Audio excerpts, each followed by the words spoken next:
G'day everyone, today I'm going to be reviewing the Pelican Flightline series DJI Inspire 2 X7 case. I've been using Pelican cases for over 10 years now since I got into the film industry, and their cases are just absolutely bulletproof. They really have been the industry standard since day one. Recently we've been traveling all over the world for various productions, Saudi Arabia, Norway, Patagonia, and I've always got Pelican cases loaded with gear, whether it's photography equipment or my Inspire 2. These cases handle what the baggage handlers throw at them, and they are not very nice to them. So that's something you really want to know when you're traveling. You have peace of mind that your equipment that is tens of thousands of dollars is going to be safe en route, and I know that my gear is going to get there safely when it's going in a Pelican case. Enough talking, let's open this case and have a look at some of the features. As you can see here, I've got a bit of wear and tear going on. This is going to happen with cases over time as they travel with you. They're going to get scuffs, they're going to get marks, but the whole structure of this is still perfect and rock solid. Let's turn this around, but we have a retractable arm here, so this is really great when you're going to and from locations, airports, etc. That locks in, pull that back, snaps in, and that is good and doesn't come out. We've got one handle here, then we've got another handle on the other side. So when I've been out on locations, because it is quite heavy right now, I have my camera operator on this side and I'll be on this side, and we go end for end, and it's really easy to carry. So that's a great feature, having two really big solid handles. And as you can see, you can fit two hands there. That's really, really good. So let's flip this around now and let's open it up. It has 6 latches and it's all watertight, water sealed. This thing, you could throw it off a boat and you're not gonna get any water inside, which is really, really good to know. Let's open it up. And as you can see, it's fully loaded with the Inspire 2 here. First thing you sort of notice is the red color. This is consistent across the Flightline series, so the Matrice case, it's got the red as well. I think it looks pretty cool off the black foam and case itself. Let's pull the Inspire 2 out. This is the landing mode because it is a bigger case. I don't have the camera on mine while traveling. You could have your X5S or your X7 camera hanging below. I personally leave it in the box just to keep it safe. That's 4 or 5 grand there, and I don't want any movement in that whatsoever. While we're down here and I've got this out, we've got one of the charging hubs. No space is not utilized in this case. Next most important thing is the X7 camera. I always keep it in the case.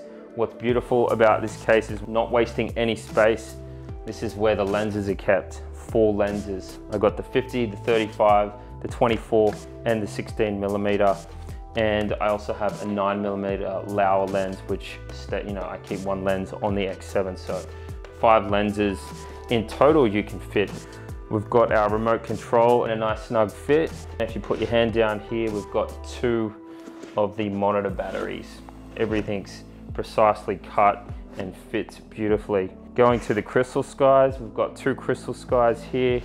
Obviously your iPads can fit in there as well. Got not 1 but 2 chargers for the charging hubs, and we've got spots for 1, 2, 3, 4, 5 batteries, 6 if you include what's in the drone. When I'm traveling overseas, obviously you can't check the batteries underneath the plane, so any loose LiPo battery has to go on board with you. So over here, we've got another remote controller. As you can see, this section that is cut out is much bigger, so that's to accommodate the Descendants controller. And under here, we have another charging hub. So that's 2 charging hubs in total, 1 under there and then 1 under there as well. The accessory slot up the back here, I always sort of just stuff random bits and pieces in here, which I use on set. Or lens blower, my Allen key set when I need to tighten up any bits and pieces, like the propeller adapters. Sometimes they get a little loose, so really handy. I got a torch in here and I got some other little bits and pieces, so that's a good little general accessories area. Here, this big long section in the side here is for the propellers. I also tend to stuff some other things in here that can't damage the propellers, like my Tiffin filters. They are always in there. I got my multi-tool, more tools if I need to tighten anything on the remote controller. And of course, 2020, gotta have hand sanitizer. So this is another great little section. Even though it's for the propellers, I always stuff other bits and pieces in there, getting as much into this case as possible. And up front here, we have a charging hub for the Crystal Sky batteries or the Sendence remote battery.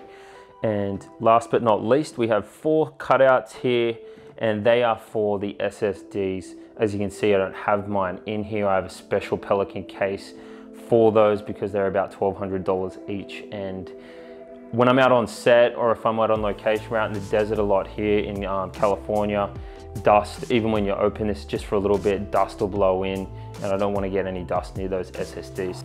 So that is the Pelican Flightline Series Inspire 2 case. If you like us and have invested well over $10,000–$15,000 in this drone and all this equipment that's inside here, you really want to invest in a good quality Pelican case like this one. We're really loving our Flightline series, and they've been helping us to create a new case, which I'm going to show you in the next video. So stay tuned for that one. Thank you for tuning into this video. Be sure to like it and give us a comment and subscribe to DroneGear. We'll see you on the next one.